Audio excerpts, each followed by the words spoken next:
Hello, traders. FX Pip Collector here. Today is Tuesday, February 6th, and this is my recap of the top viewed videos of the day. And the pound US dollar came in number 2 today, so we're going to do a quick recap. If you'd like to see my full top-down analysis on the pound dollar, make sure to check out the video I made linked at the end of this video over here. So, in a ways, we did have a pretty good push up today. Now, based on my higher time frame top-down analysis, I do think we are most likely in a wave E, and I still think there's a pretty good chance that we will keep on going down for that wave E. So, I am definitely looking at this move up as possibly a correction. The question is whether it's a correction to this last wave right here. If it is, then the 78% is kind of the last chance it has to turn to the downside, or if it's a correction to the whole move down.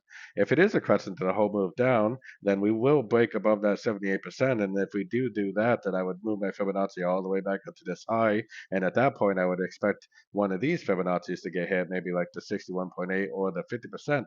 But long story short, I mean, until we get the end of this correction, until we get a bearish engulfing move to the downside at a Fibonacci level, preferably the 78.6, maybe something like this with a break of structure, you could definitely be scalping on shorter time frames. But if you are more of a day/swing trader, I personally would be waiting for that bearish engulfing move at a Fibonacci level. Like I said, if it does break above the 78%, just move your Fibonacci up here and wait for a three-way pullback to go short for the continuation of the downtrend.